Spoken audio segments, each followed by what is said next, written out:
Feel the real fear with us. আসসালামু আলাইকুম। দেশ ও দেশের বাইরে যে যেখান থেকে আমাদেরকে শুনছেন, আফনান দ্য হরর ওয়ার্ল্ডে সকলকে স্বাগত জানাচ্ছি। আমি আফনান। আশা করি সবাই ভালো আছেন, সুস্থ আছেন।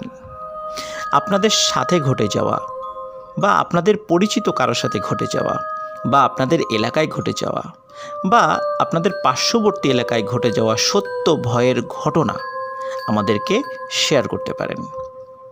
আপনারা ঘটনা লিখে বা রেকর্ড করে উভয়ভাবে আমাদেরকে পাঠাতে পারবেন। আর ঘটনা পাঠাতে পারবেন আমাদের ইমেল অ্যাড্রেসে। আর আমাদের ইমেল অ্যাড্রেস হচ্ছে afnandahorrorworld@gmail.com। কথা না বাড়িয়ে সরাসরি ঘটনাতে চলে যাচ্ছি।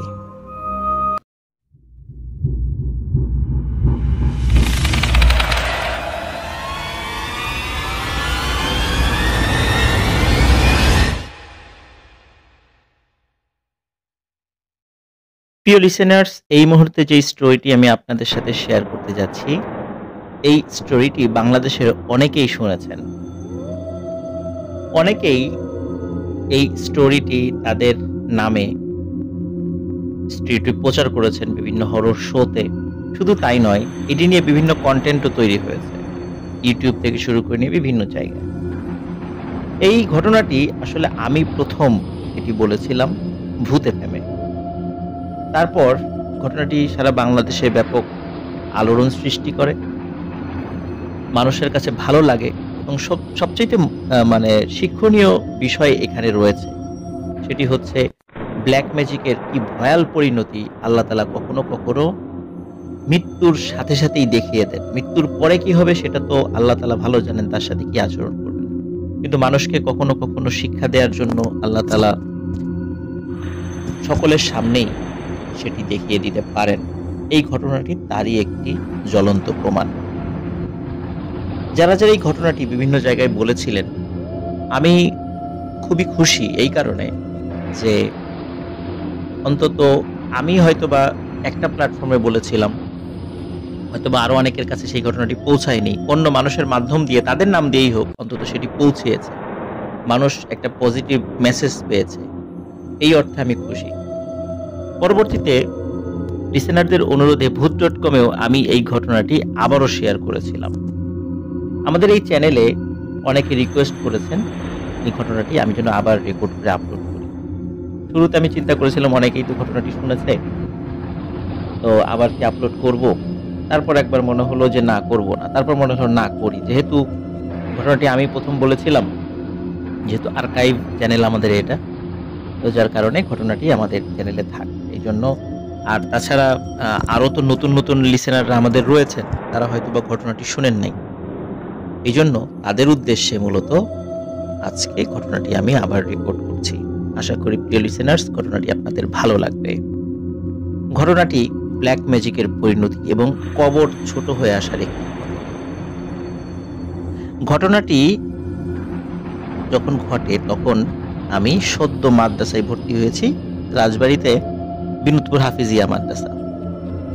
তো বিনোদপুর হাফিজিয়া মাদ্রাসা থেকে আমার বাসার দূরত্ব মাত্র কয়েক মিনিটের ওয়াকিং ডিস্টেন্স ছিল, যার কারণে খাওয়া দাওয়া থেকে শুরু করে নিয়ে অধিকাংশ বিষয়গুলো, আমি মাদ্রাসায় রাতে ঘুমাতাম যদিও, বাট খাওয়া দাওয়া বা অন্যান্য যে কোনো প্রয়োজনে তাড়াতাড়ি বাড়িতে চলে যাওয়ার মতো সময় আমার থাকতো আর কি। এই কারণে সবসময় মাদ্রাসার কাছাকাছি থাকতাম। ছুটি টুটি থেকে শুরু করে নিয়ে আসলে আমার ওই রকম মাদ্রাসা থেকে দূরত্ব কখনোই ছিল না। যাই হোক, ঘটনাটির সময়কাল ছিল 1998 সাল, আমার যতদূর মনে পড়ে। 1998 সালের কোনো এক রাতে কিছু লোক মাদ্রাসায় আসে। তখন বিনোদপুর মাদ্রাসা আজকে যেমন অবকাঠামো অনেক উন্নত হয়েছে, তখন এরকমটি ছিল না। তখন ছোট্ট একটি ঘর ছিল মসজিদের পাশে, সেখানে কিছু স্টুডেন্ট ঘুমাতো, আর আমরা কয়েকজন মসজিদে ঘুমাইতাম। তো ওই মসজিদে, মসজিদের যিনি মুয়াজ্জিন রেজাউল কাকা, উনিও সেখানে আমাদের সাথে ঘুমাতেন। তো অনেক রাত হয়ে যায়। রাত হয়ে গেলে রাত আনুমানিক যতদূর মনে পড়ে, এক্সাক্ট সময়টা আসলে একটু বলা মুশকিল, আনুমানিক রাত 12টা বেজে গেছে, রাত 12টার পরে। হঠাৎ মসজিদের দরজায় ঠক ঠক ঠক ঠক শব্দ। বাইরে থেকে মানে ডাকাডাকি করছিল যে রেজাউল কাকা বা রেজাউল ভাই, রেজাউল ভাই, রেজাউল ভাই, দরজাটা খোলেন। তখন রেজাউল কাকা উঠে দরজা খোলেন, খুলে দেখেন ওনারই পরিচিত 2 জন প্রতিবেশী দাঁড়িয়ে আছে মসজিদের বাইরে। তখন রেজাউল কাকা বলেন, কি হয়েছে? বলে যে আমাদের বাড়িতে একজন লোক মারা গেছে, লোকটা আপনি চেনেন, লোকটাকে আপনি চেনেন, আপনি আসেন, আপনি এসে লোকটাকে গোসল দিবেন, তারপর জানাজা পড়িয়ে আমরা দাফন করব। তখন রেজাউল কাকা বলে যে এত রাত হয়ে গেছে, সকালবেলা যাই, সকালবেলা দাফন করি, এই রাতের বেলায় দাফন করতে হবে, ঘটনা কি? উনি বিষয়টা একটু মানে পজিটিভলি নেন নিয়ে রেজাউল, রাত্রে দাফন করতে হবে, আবার কোনো মার্ডার টাডার না, এরকম আবার চিন্তা করেছে। ওনারা বিষয়টা বুঝতে পেরেছে। ওনারা বলেন, না রেজাউল ভাই, ওরকম আপনি যেরকম ভাবছেন এরকম কিছু না, তবে লাশটিকে সকাল পর্যন্ত রাখা যাচ্ছে না, আমরা রাখতে পারছি না। আপনি সেটা দেখলেই বুঝতে পারবেন যে কেন আমরা রাখতে পারবো। এই জন্য ভোর হওয়ার আগেই লাশটিকে কবর দিতে হবে, এই জন্য আমাদের সাথে চলেন।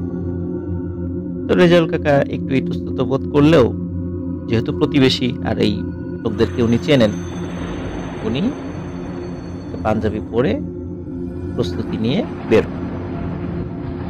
তো রাস্তাটা ছিল আজকে যে বিনোদপুর মাদ্রাসা এবং যে বিনোদপুর মাদ্রাসার পাশেই সুইপার কলোনি রয়েছে, এর ঠিক মধ্যবর্তী একটা রাস্তা রয়েছে এবং পাশে রাজবাড়ির একটা নামকরা টেইলার্স রয়েছে, অল ইন অল টেইলার্স। ওই অল ইন অল টেইলার্সের পাশ দিয়ে একটি রাস্তা ভেতর দিকে ঢুকে গেছে, ওই পথ দিয়ে আগাতে হয়। যারা রাজবাড়ি শুনছেন তারা অবশ্যই এই পথগুলো সম্পর্কে জানে না। রেজাউল কাকা ওনাদের সাথে ওই পথ দিয়ে যেতে থাকেন, যেতে যেতে কিছু 5-6 মিনিটের ওয়াকিং ডিস্টেন্স আর কি ওই বাড়ি, ওখানে চলে যান। চলে যাওয়ার পরে উনি অদ্ভুত একটি বিষয় লক্ষ্য করেন। একটি বাড়িতে যদি কোনো সদস্য মারা যায়, কান্নার আওয়াজ থাকে, বাড়ির লোকজন কিন্তু ঘুমায় না, বাচ্চা কাচ্চারা ঘুমায়, বড় মানুষটা কিন্তু সাধারণত ঘুমায় না, কারণ আসলে ঘুমানোর মতো পরিবেশ সেখানে থাকে না। কিন্তু উনি যখন ওই বাড়িতে যান, গিয়ে দেখেন বাড়িতে শুনশান নীরবতা, মনে হচ্ছে যে উনি একটা শ্মশান বা কবরস্থানে চলে এসেছেন। একটি সারা মানে পিনপতন নীরবতা, একটি সারা শব্দও সেখানে নেই। বাড়ির সব দরজা জানালা বন্ধ। তখন রেজাউল কাকা ভয় পান। এই কারণে ভয় পান যে উনি চিন্তা করেন যে এরা আমার ক্ষতি করার উদ্দেশ্যে এখানে নিয়ে আসে নাই তো, না হলে মরা বাড়ি, এইখানে কোনো মানুষ নাই, একটা কান্নার আওয়াজ নাই, এটা কিভাবে সম্ভব? তখন রেজাউল কাকা চিন্তা করেন যে এরা নিশ্চয়ই আমাকে ক্ষতি করার জন্য নিয়ে আসছে এত রাতের বেলা, মেরে টেরে ফেলবে আমাকে, দ্রুত এখান থেকে চলে যেতে হবে। এই চিন্তা করে উনি দৌড় দেওয়ার একটা চিন্তা করেছিলেন। কিন্তু ওনাকে যারা ডেকে নিয়ে এসেছিলেন তারা কিন্তু রেজাউল কাকার মনোভাবটা বুঝতে পেরেছিলেন। তখন তারা রেজাউল কাকাকে বলেন, রেজাউল ভাই, আপনি ভয় পাবেন না, আপনি এটা চিন্তা করেন না যে আপনাকে ক্ষতি করার উদ্দেশ্যে আমরা নিয়ে আসছি। আপনি এটা চিন্তা করছেন তো বাড়িতে কেন কোনো লোকজন নাই, সারা শব্দ নাই। আসলে যখন এই বাড়ির একজন সদস্য মারা গেছে, মারা যাওয়ার কিছু সময় পরে আমরাই বাড়ি থেকে সব সদস্যদেরকে অন্য জায়গায় চলে যেতে বলেছি। তখন বলে যে কেন, এই কাজটি কেন করলেন?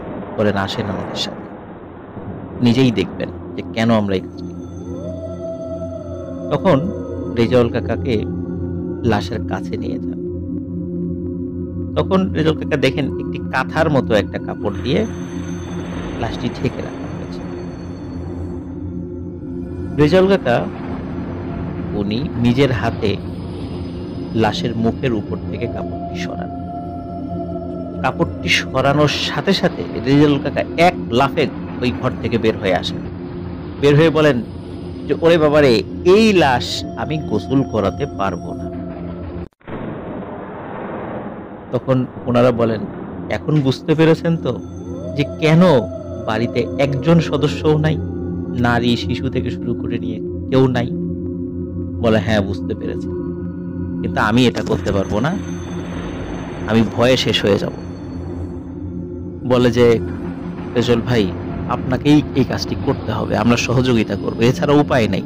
যদি সকাল হয়ে যায়, আরো মানুষ যদি এখানে চলে আসে এবং লাশের চেহারার এই বিভৎস দৃশ্য যদি মানুষ দেখে, তাহলে মানুষ কি ভাববে? আর একটি মানুষ যতই খারাপ কাজ করুক না কেন, সে তো একজন মানুষ, আর মৃত্যুর পরে সে আল্লাহর কাছে চলে যায়। আল্লাহ তার কি বিচার আচার করবেন এটা আল্লাহর বিষয়। কিন্তু একটা মানুষ মারা যাওয়ার পরে তাকে তো আমরা এভাবে সমাজের কাছে হেয় হইতে দিতে পারি না। তখন রেজল কাকা চিন্তা করেন আসলেই তো তাই, কারণ ওই লাশটির চেহারা ভয়ঙ্কর আকৃতি ধারণ করেছিল, কিন্তু তার মানে এই নয় যে লাশটি পচে গিয়েছে। লাশটির চেহারা ভয়ানক কোন একটা প্রাণীর চেহারার মতো হয়ে গিয়েছিল। এটি যে ঠিক কোন প্রাণী এটি আমাকে যদিও বলেছেন রেজল কাকা, কিন্তু আমি সঙ্গত কারণে সেটি বলতে চাচ্ছি না।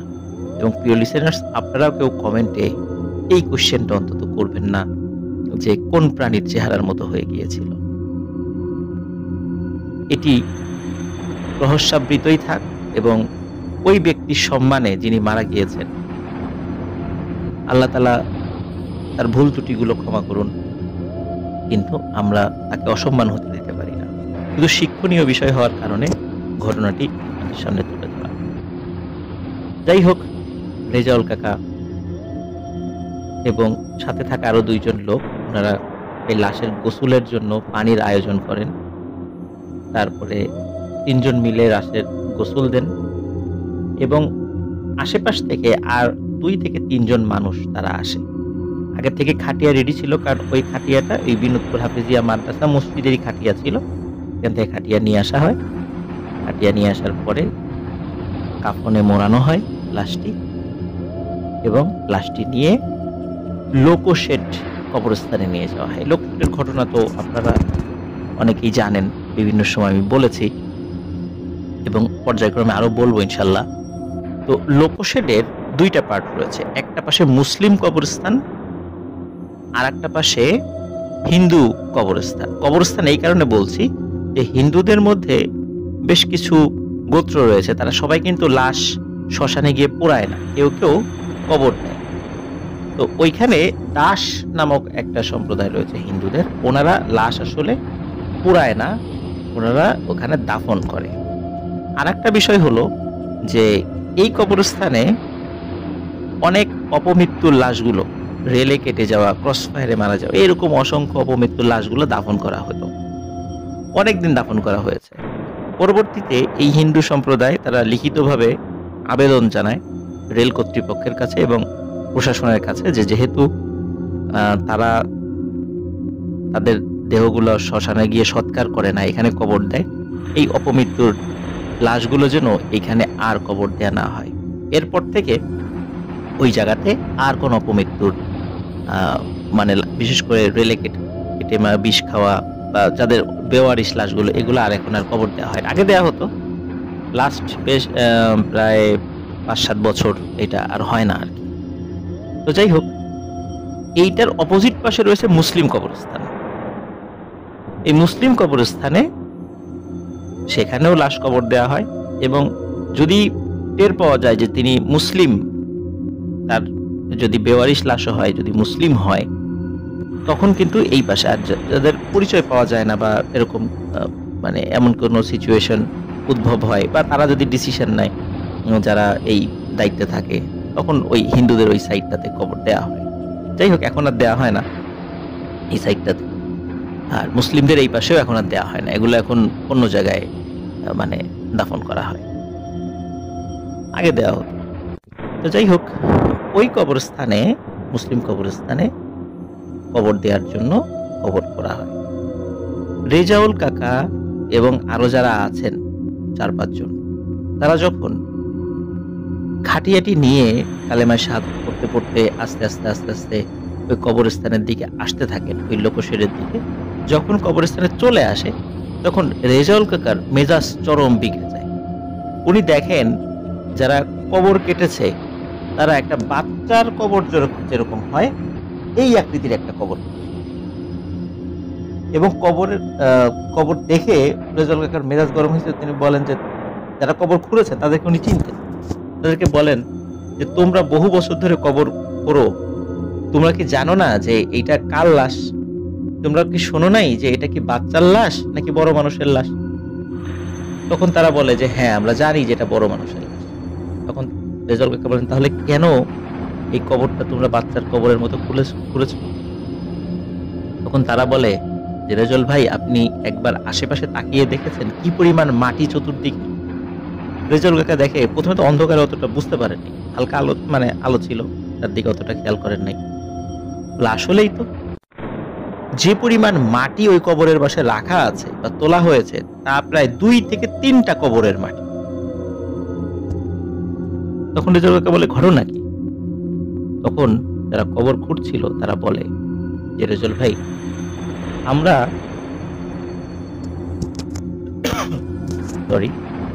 আমরা বড় মানুষের কবরই খুঁড়েছিলাম। কবর খোঁড়ার পর আমরা যখন বিশ্রাম নিচ্ছি, হঠাৎ করে কবরের দিকে তাকিয়ে দেখি যে কবরটি ছোট হয়ে গেছে। তখন আমরা একে অন্যকে দোষারোপ করতে থাকি যে এই তুই কবর ছোট করে খুঁড়েছিস। ও বলে না, তুই খুঁড়েছিস, কিন্তু আসলে আমরা কবর ঠিকই করেছিলাম। তখন আমরা ওই কবরকে আবার স্বাভাবিক করি, আবার বড় মানুষের মতো কবরে মানে শেপটা নিয়ে আসি। এরপর যখন আবার আমরা বিশ্রাম নিতে থাকি, কিছু সময় পরে আমরা তাকিয়ে দেখি যে কবরটি আবারও ছোট হয়ে গেছে। তখন আমরা আবার কবর খুঁড়ি। এরপরে আমরা কবরের দিকে তাকিয়ে থাকি, আমাদের চোখের সামনে কবরটি আবারও ছোট হয়ে যায়। আমরা কবর খুঁড়তে খুঁড়তে এতটাই পরিশ্রান্ত হয়ে গিয়েছি, আমাদের পক্ষে আর নতুন করে এই কবরটিকে প্রশস্ত করা সম্ভব নয়। এই কবরের মধ্যেই এই লাশটিকে দাফন করতে হবে। উপস্থিত সকলেই ওনাদের এই কথাগুলো শুনে খুবই অবাক হন, এবং তারা প্রত্যেকেই দেখেন কবরটি ছোট, এবং তাদেরকে দোষারোপ করার কোনো সুযোগ ছিল না, কারণ কবরের চতুর্দিকে প্রচুর মাটি রয়েছে, এবং তারা প্রত্যেকেই মুরব্বী গোছের মানুষ ছিলেন। তাদের তো অভিজ্ঞতা আছে যে একটি কবরে কি পরিমাণ মাটি উঠতে পারে। বহু কষ্টে হাঁটু ভাঁজ করে ওই লাশটিকে কবরের মধ্যে রাখা হয়। রাখার পর ওই কবরের মধ্যে ওই মানে লাশটা নামানোর জন্য একজন মানুষ নেমেছিল। একজন মানুষ নামার পরে উনি যখন লাশটি নামানোর পরে এই বাঁশ উপরে দিচ্ছিলেন, তখন অদ্ভুত একটা বিষয় উনি খেয়াল করছেন, এবং ভয়ঙ্কর একটি ব্যাপার। সেটা হচ্ছে যে ওই মাঝখানে যে ফাঁকা জায়গাটা এটা আস্তে আস্তে ছোট হয়ে আসছে। তখন উনি লাফ দিয়ে কবরের উপরে উঠে যান, উঠে দ্রুত অন্য বাঁশগুলো দিয়ে কেবল চাটাই দিয়ে বাঁশ ঢেকে দিয়েছে। তখনই ভেতর থেকে মটমট মটমট হাড় ভাঙার আওয়াজ আসতে থাকে। এই শব্দ যখনই কানে এসেছে, তখনই সবাই এক দৌড়ে বহু দূরে চলে গেছে। রেজাউল কাকাও দিয়েছেন এক দৌড়, ভয়ে, বুঝতে পারছিলেন কবর ছোট হয়ে এই হাড়গুলো মটমট মটমট করে ভেঙে যাচ্ছে। রেজাউল কাকা চিন্তা করলেন যে এভাবে তো একটা কবরকে রেখে চলে যাওয়া যায় না। তখন উনি অন্যদেরকে ডাকেন, এই তোমরা এদিকে আসো। আরে এটা কিছু না, এটা এমনি ওই আশেপাশ থেকে ডাল ভেঙে পড়ছে এই শব্দ, ও কিছু না, তোমরা আসো। বলে যে না, আমরা যাব না, আমরা নিজের কানে শুনেছি শব্দ। তখন রেজাউল কাকা অন্যদেরকে সাহস দিতে থাকেন। তখন অন্যরা কাছে আসে, কিন্তু কেউ চাটাই বা বাঁশ উঁচা করে আর দেখেনি যে এই কবরের মাঝখানে ফাঁকা আছে কিনা, এই সাহস কারো ছিল না। সবাই দ্রুত কবরের উপরে মাটি দিয়ে কবরের কাজ শেষ করে সেখান থেকে চলে আসেন। এই ঘটনার সাথে যারা প্রত্যক্ষদর্শী ছিলেন, এর মধ্যে একজন মাত্র ব্যক্তি তিনি জীবিত আছেন, তিনি হচ্ছেন রেজাউল কাকা। আরো কয়েকজন ব্যক্তিকে আমি চিনতাম। এর মধ্যে একজনের নাম ছিল হচ্ছে ডোমা। তো ডোমা, ওনার অরিজিনাল নাম কি এটা আমি ঠিক জানি না। তো ডোমা উনি ছিলেন, ওনাকে আমি দেখেছি, উনি এখন আর নাই, রেজল কাকা জীবিত আছেন এখনো। তো আসলে ওনার চেহারার এই ভয়ঙ্কর বিকৃতি এবং কবর ছোট হয়ে আসা, এটি আসলে কেন হয়েছিল, এটি রেজল কাকা পরে খোঁজ খবর নিয়ে জানতে পারেন। এই ব্যক্তি, উনি ব্ল্যাক ম্যাজিকে পারদর্শী ছিলেন এবং ব্ল্যাক ম্যাজিক করতেন। ওনার ব্ল্যাক ম্যাজিক করার কারণে ওনার কিন্তু সন্তানাদি মারা গিয়েছিল। ওনার স্ত্রী ওনাকে এই পথ থেকে ফেরানোর অনেক চেষ্টা করেছিলেন, কিন্তু পারেন। একটা পর্যায়ে ওনার স্ত্রীও চলে যান, কিন্তু তারপরেও উনি এই ব্ল্যাক ম্যাজিক প্র্যাকটিস করেই যেতেন। ওনাকে কোনোভাবেই এই পথ থেকে থামানো যায় না। যাই হোক, এই কারণে তার এই পরিণতি হয়েছিল। আল্লাহ তাআলা তাকে এখন কি অবস্থায় রেখেছেন, আমরা অবশ্যই যে যত খারাপ কাজই করুক, আমরা তার রুহের মাগফিরাত কামনা করতে দোষের কিছু নাই। তিনি অন্যায় করেছেন, ভুল করেছেন, তার কি শাস্তি হবে এটা আল্লাহর সিদ্ধান্ত। আমরা এটা নিয়ে কোনো ধরনের কোনো কটাক্ষ বা কোনো ধরনের মন্তব্য করতে পারবো না, সেই অধিকার আমাদের নাই। তবে ঘটনাটি এই কারণে বলা, এটি আমাদের জন্য খুব বড় ধরনের একটি শিক্ষা, যে ব্ল্যাক ম্যাজিক করলে কি হয়, কি পরিণতি হয়। আমার ধারণা ব্ল্যাক ম্যাজিকের যে পরিণতিগুলো এ যাবৎকাল পর্যন্ত আমি বলেছি বা অন্যরা বলেছে, এর থেকে সাংঘাতিক পরিণতি আর কিছু হতে পারে বলে আমার জানা নাই। হতে পারে, অবশ্যই হতে পারে, অনেক ঘটনাই ঘটে, কিন্তু একদম কবর ছোট হয়ে আসছে এবং কবর দুই দিক থেকে চাপ দিয়ে লাশটাকে পিষে ফেলেছে, এই ধরনের ঘটনা খুবই কম পাওয়া যায়। প্রিয় লিসেনার্স, ঘটনাটি আমি আবারও বলছি, এটি আমি আগেও শেয়ার করেছিলাম এবং আপনাদের জানার সুবিধার্থে বা পরামর্শ বলেন বা যেটাই বলেন, সেই সুবিধার্থে ঘটনাটি আমি আবার রেকর্ড করে চ্যানেলে আপলোড করলাম। আশা করি ঘটনাটি ভালো লেগেছে। ঘটনাটির সত্যতা যাচাই করতে চাইলে আপনার রাজবাড়ী জেলার সদরেই রেল স্টেশনের কাছেই রিকশায় 10 টাকা ভাড়া নেবে বা হেঁটেও আপনি যেতে পারবেন। বিনোদপুর হাফিজিয়া মাদ্রাসায় চলে যাবেন। ওই হাফিজিয়া মাদ্রাসা মসজিদের মুয়াজ্জিন মোহাম্মদ রেজাউল করিম, রেজাউল কাকা বলি আমরা যাকে, তিনি এখনো জীবিত আছেন। কেউ যদি তার মুখ থেকেই ঘটনাটি শুনতে চান, শুনতে পারবেন।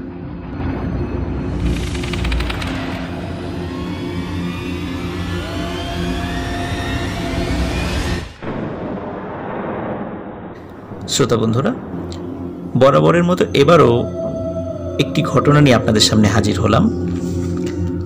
আশা করি সবার ভালো লাগবে। ঘটনাটি সময়টা ছিল 2013 সালে এবং এই ঘটনাটি আমার যে জেলা, রাজবাড়ী জেলায়। ঘটনাটির স্থান রাজবাড়ী জেলার পাচুরিয়া ইউনিয়নে। এই পাচুরিয়া থেকে রাজবাড়ীতে আসার জন্য একটি রাস্তা রয়েছে। এটি শহর রক্ষাকারী যে বাঁধ রয়েছে, এই বাঁধ ঘেঁষা রাস্তাটি। সাধারণত বেশি রাতের বেলা এই রাস্তায় কেউ চলাফেরা এমনিতেও করে না, খুব ইমার্জেন্সি ছাড়া আর কি। তো এই ঘটনাটি যার সাথে ঘটেছিল তার নাম হচ্ছে রকিব এবং সময়টি হচ্ছে 2013 সালে। তো রকিব হঠাৎ করে তার কাছে রাতের বেলা ফোন আসে। তো বলা হয় তার একজন খুব ঘনিষ্ঠ আত্মীয় হঠাৎ করে অসুস্থ হয়ে রাজবাড়ীর সদর হসপিটালে ভর্তি, এবং তাকে এই খবরটি দেওয়ার পরে খুব ঘনিষ্ঠ আত্মীয় যেহেতু, তো রকিবের মোটরসাইকেল ছিল। তো রকিব চিন্তা করে যে এখন তাহলে যেহেতু মোটরসাইকেল আছে, আমি তো যেতেই পারবো, সমস্যা নেই। তো রকিব মোটরসাইকেল নিয়ে বাসার থেকে বের হয় এবং পরিবারের সদস্যদেরকে ওই আত্মীয়র অসুস্থতার খবর জানায় এবং পরিবারের সদস্যরাও বলে যে ঠিক আছে তুমি যাও। এখন এমত অবস্থায় সে যে একা যাবে, এখন চিন্তা করা হয়েছে তাহলে অন্য কোনো বন্ধুদেরকে সাথে নিয়ে যাই।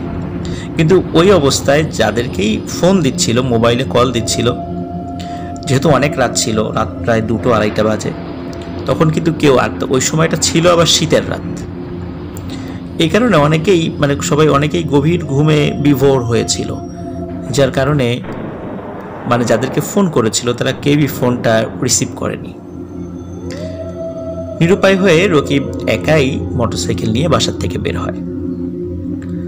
রকিব যখন পাচুরিয়া থেকে তার বাসার থেকে মোটরসাইকেলটি নিয়ে যাচ্ছিল, তো পাচুরিয়া থেকে রাজবাড়ী আসার জন্য একটি মাঝখানে একটি বাজার পড়ে, এটার নাম হচ্ছে উড়াকান্দা বাজার। তো উড়াকান্দা বাজার থেকে বাদের রাস্তা থেকে আরেকটু বাম সাইড দিয়ে নেমে যেতে হয়, সেখান দিয়েই মানে রাজবাড়িতে আসাটা অনেক সহজ হয়। যদিও ওই পথটা ওই সময় অনেক নির্জন থাকে, এমনিতেও নির্জন থাকে, কিন্তু রাতের বেলা আরও বেশি নির্জন থাকে। তারপর রকিব মানে সেই রাস্তাটি বেছে নিল তাড়াতাড়ি যাওয়ার জন্য। তো রকিব যখন ওরাকান্দা বাজার থেকে বাম দিক দিয়ে বাইকটা শহর রক্ষাকারী বাঁধ থেকে একটু ঢালু রাস্তা, মানে নিচের রাস্তা দেশে বেশ ঢালু রাস্তা থাকে আর কি, ওখানে মানে বাইকটি নামিয়ে দিয়ে সেই পথ দিয়ে আসতে থাকে। তো আস্তে আস্তে দাঁতশি নামক একটি জায়গা আছে, সেখানে আরেকটি বাজার রয়েছে। এই দাঁতশি বাজারের ঠিক আগে সে মোটরসাইকেলের লুকিং গ্লাসে হঠাৎ করে সে দেখতে পায় পেছনে মনে হয় কেউ বসে আছে। তো সে চিন্তা করে যে যেহেতু মোটরসাইকেল চালাচ্ছে এমনিতেও মানে ভুল দেখতে পারে, কিন্তু স্পষ্ট না দেখলেও সে তার মনে হচ্ছিল যে লুকিং গ্লাসে যে কেউ মনে হয় বসে আছে পেছনে। তখন রাকিব যেটি করে সেটি হচ্ছে যে প্রথমত সে দোয়া কালাম পড়া শুরু করে। তো তারপর সে মোটরসাইকেল যথারীতি চালাচ্ছিল, কিন্তু হঠাৎ রাকিব ফিল করে যে তার মোটরসাইকেলের স্পিড যে স্পিডে ছিল মনে হচ্ছে স্পিডটা আগের থেকে আস্তে আস্তে বেড়ে যাচ্ছে। তো রাকিব তখন একটু ভয় পাওয়া শুরু করে, যদিও সে অনেক সাহসী ছিল, সে অনেক ভয় পাওয়া শুরু করে। তো ওই সময়টাতে রাকিব যে কাজটি করে সেটা হলো মোটরসাইকেলটা মানে সে আপ্রাণ চেষ্টা করে মোটরসাইকেলের ব্রেক করে মোটরসাইকেলটা থামানোর জন্য, কিন্তু অদ্ভুত ব্যাপার যে মোটরসাইকেলটা কোনোভাবেই থামানো যাচ্ছিল না, কোনোভাবেই রাকিব মোটরসাইকেলটি থামাতে পারছিল না। এবং তখন আরেকটি ঘটনা রাকিব প্রত্যক্ষ করে, সেটি হচ্ছে যেহেতু চাঁদের আলো ছিল, তখন চাঁদের আলোতে মোটরসাইকেলের ছায়াটি পড়েছে রাস্তার পাশে। তখন রাকিব ওই ছায়ার দিকে তাকিয়ে দেখে যে তার পেছনে একটি ছায়া বসে আছে। মনে হচ্ছে একজন, তার পেছনে যদি একজন মানুষ বসে থাকে ঠিক যেরকম ছায়া পড়ে, মনে হচ্ছে ঠিক ওরকমই একটি ছায়া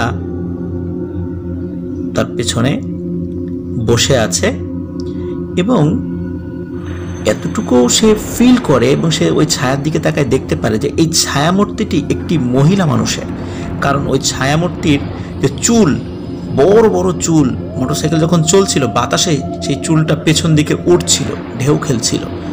এটিও রাকিব ছায়ার দিকে তাকিয়ে, বিশেষ করে ওই মোটরসাইকেলের যে ছায়াটি হয় সেদিকে দিকে তাকিয়ে দেখতে পারে। তো তখন ও বুঝতে পারে যে এখন সে খুব বিপদে পড়ে গিয়েছে, এখন কি করবে, মোটরসাইকেল তো থামাতে পারছে না। তখন ওই অবস্থাতেই মোটরসাইকেল চালাতে চালাতে আরেকটু সামনের দিকে, দাঁতশি থেকে আরেকটু সামনের দিকে একটি জায়গা আছে, এর নাম হচ্ছে নূরপুর বলে। তো এই নূরপুরের কাছে এসে পাশে দেখে রাস্তায়, যেহেতু সে ওই দিক দিয়ে সবসময় চলাফেরা করে, তো আগে থেকেই মানে দেখেছিল যে রাস্তার পাশে একটি খুব অল্প পানির একটি খাদের মতো রয়েছে। তখন মোটরসাইকেল যে কোনো উপায়ে থামানোর জন্য সে চিন্তা করছে, এখন থামাতে গেলে কোনো গাছ বা দেয়ালের সাথে যদি ধাক্কা দেয় এই স্পিডওয়ালা মোটরসাইকেল, তাহলে কিন্তু খুব বিপদ হয়ে যাবে। এই জন্য রাকিব যে কাজটি করে সেটি হচ্ছে এই মোটরসাইকেলটি এই খাদের মধ্যে নামিয়ে দেওয়ার চেষ্টা করে এবং সেখানে সে সফলও হয়। যখন মোটরসাইকেল খাদের মধ্যে নামিয়ে দেয় তখন মোটরসাইকেল পানির মধ্যে গিয়ে পড়ে এবং সে রাকিব তেমন কোনো আহত হয় না। কিন্তু এই যখন ধপাস করে এই মোটরসাইকেলটি পানির মধ্যে পড়েছে, তখন আশেপাশে যে বাড়ি ছিল তারা চিন্তা করেছে যে কী ব্যাপারে এত শব্দ, এত জোরে শব্দ হলো কি। তখন বেশ কয়েকজন লোক বের হয়েছে বাসার থেকে বের হওয়ার পর টর্চ মানে জ্বালিয়ে দেখে যে নিচে একটা লোক পানির মধ্যে পড়ে গিয়েছে, সে আহত অবস্থায় গোংরানোর মতো শব্দ করছে। তখন কয়েকজন গিয়ে ওখান থেকে তাকে উদ্ধার করার চেষ্টা করে। কিন্তু অদ্ভুত ব্যাপার হলো, তাকে উদ্ধার করতে গিয়ে একটি সমস্যা দেখা দিল। সেটা হচ্ছে যে কয়েকজন লোক মিলে তাকে যখন টেনে তোলার চেষ্টা করছিল, তার শরীরটা এত ভারী মনে হচ্ছিল তাদের কাছে, কিছুতেই এই বডিটাকে টেনে তুলতে পারছিল না, মানে রাকিবের দেহটাকে টেনে তুলতে পারছিল না। তখন আরো লোকদেরকে ডাক দেওয়া হয়। প্রায় 15 থেকে 16 জন মিলে এই রাকিবকে পানি থেকে টেনে তোলে। এটা অদ্ভুত ব্যাপার, কারণ তার ওজন ছিল বড় জোর 60 কেজি, মানে 60 কেজি। কিন্তু এটা তুলতে 15-16 জন লোক লাগবে, এটা কিন্তু অকল্পনীয় ব্যাপার ছিল। এবং তাদের কাছে মনে হচ্ছিল, তাদের মানে বর্ণনা অনুযায়ী, যে মনে হচ্ছিল তারা কোনো পাথর টেনে তুলছে। তাকে ওখান থেকে তোলার পরে, যেহেতু সে তেমন অতটা আহত হয়নি, মোটামুটি যেহেতু ঠান্ডার সময় ছিল, পানির মধ্যে পড়েছিল, সেন্সলেস হয়ে যায় ঠান্ডাতে, তো তখন তাকে একটু জ্ঞান ফেরানো হয়, বিভিন্ন একটু ট্রিটমেন্ট করে আগুনের একটু তাপ দিয়ে। তখন সে পুরো ঘটনাটা সবাইকে খুলে বলে। ওই অবস্থায় তার পরিবারের লোকদেরকেও খবর দেওয়া হয়, কিন্তু রাতের বেলা বলে ওনাদেরকে আশ্বস্ত করা হয় যে না, সে ভালো আছে, আপনারা সকালে আসেন। তো সকালে এসে তার পরিবারের লোকগুলো রাকিবকে মানে নিয়ে যায়। কিন্তু এই ঘটনাটি এখানেই শেষ নয়। এরপরে এই যে ছায়ামূর্তি যেটি হঠাৎ করে মোটরসাইকেলে তার উপর চেপে বসেছিল, এটি তার আর পিছু ছাড়ে না। বিশেষ করে একদিন এমন একটি ঘটনা ঘটে যে রাকিব ঘুমিয়ে আছে, তো সে ফিল করছিল যে তার পাশে কেউ একজন শুয়ে আছে, বড় চুলওয়ালা কোনো মানুষ শুয়ে আছে। তো একদিন এই ঘটনাটি যেদিন ঘটে, তখন রাকিব খুব ভালো করে মানে খেয়াল করে এটা কে, তখন তাকিয়ে দেখে যে মোটামুটি যতটুকু দেখা যাচ্ছিল অন্ধকারে, যে চেহারাটি ভয়ঙ্কর রকমের কালো। একে তো ঘরে অন্ধকার, যতটুকু আবছা আলো ছিল, তো ভয়ঙ্কর রকমের কালো। কারণ আলো কিভাবে দেখতে পেল, ওইখানে কিন্তু মানে ইলেকট্রিসিটি ছিল তার ঘরে, যেহেতু ডিম লাইট আমরা জ্বালিয়ে অনেক সময় ঘুমাই আর কি, যে ডিম লাইটের আলোতে সে দেখবে ভয়ঙ্কর রকমের কালো একটা চেহারা, মাথার চুলগুলো অস্বাভাবিক রকমের বড়, এত বড় চুল সাধারণত কোনো মেয়েদের হয় না। তার পাশে শুয়ে আছে। তখন রাকিব চিৎকার করে ওঠে, তার চিৎকার বাড়ির অন্য সদস্যরা চলে আসে। তখন আবারও রাকিব সেন্সলেস হয়ে যায়। রাকিবের যখন জ্ঞান ফেরে, তখন বেশ কিছু মানে হুজুরদের কাছে নিয়ে যাওয়া হয়। তখন হুজুররা তার ট্রিটমেন্ট করা শুরু করে এবং বলে যে রাতের বেলা এই বের হওয়ার সময় একটি দুষ্টু জিন তার উপর সওয়ার হয়েছিল এবং এটি তার থেকে সহজে যেতে চাচ্ছে না। দেখ, আলহামদুলিল্লাহ, অনেক চেষ্টার পর রাকিব সুস্থ হয় এবং এখনও সে সুস্থ অবস্থায় আছে, সে ভালো আছে। বর্তমানে একটি মোবাইল অপারেটর কোম্পানিতে সে চাকরি করে। তো এটি ছিল ঘটনা। প্রিয় লিসেনার্স, আশা করি আমাদের ঘটনা আপনাদের ভালো লেগেছে। ঘটনা ভালো লাগলে লাইক, কমেন্ট ও শেয়ার করে আমাদের সাথে থাকুন। পরবর্তী ঘটনা শোনার আমন্ত্রণ জানিয়ে আজকের মতো এখানে বিদায় নিচ্ছি।